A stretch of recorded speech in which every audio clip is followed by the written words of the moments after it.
Coming up on Mountain News this morning, last month a group started its journey of walking 700 miles to support first responders and veterans who died by suicide. And the Fraternal Order of Eagles did its best to hand out coats for those in need over the weekend.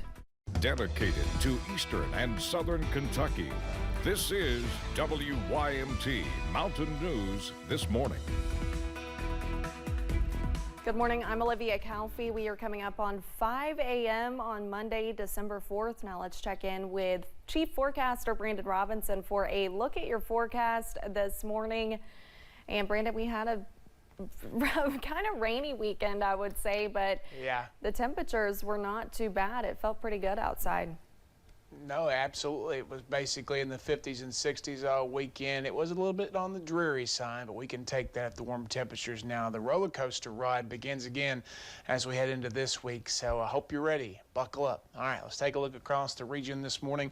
We're seeing calm conditions right now from basically WYMT through Buffalo Mountain, maybe just a touch of fog in some of those valleys. Jenkins, Pikeville, London, Corbin, Moorhead, no major issues out there to report, but temperatures a little bit cooler in places where it might be a little bit less cloudy. So we're seeing some of that back over toward, maybe back toward Irvine and over toward Somerset and London's mid-30s there, Manchester, but you see where the clouds are a little bit more prevalent.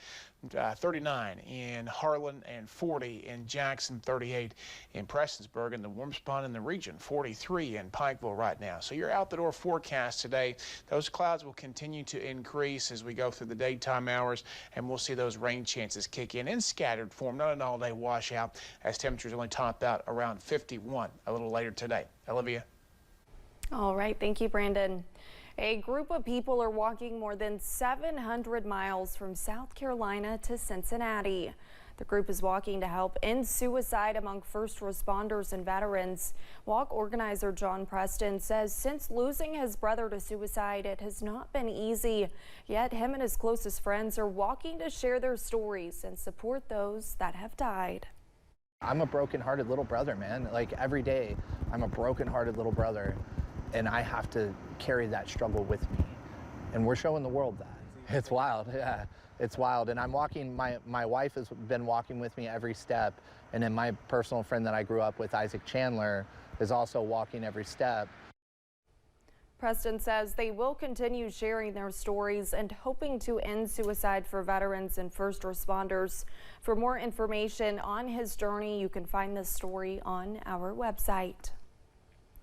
Saturday, the Fraternal Order of Eagles in Ashland held a coat handout. This is the second year the handout has taken place. The first year volunteers drove through the alleyways handing out coats. This year they were parked as they distributed coats, gloves, shoes, and food. Organizer Teresa Long says there's one thing she plans to give out the next time. And the only thing I forgot to get any dog bones. You see people with their animals, and that's their heart, you know. And yeah, it just makes my heart. Long hope to reach at least 100 people in need. Christmas at the Cabins wrapped up in Hazard Saturday. Dozens of folks visited for handmade crafts, authors, and more, leaving with one-of-a-kind items. Rayanne Barnett is on the committee for Art of the Mountains and says this is a way to preserve Appalachian art while teaching younger generations.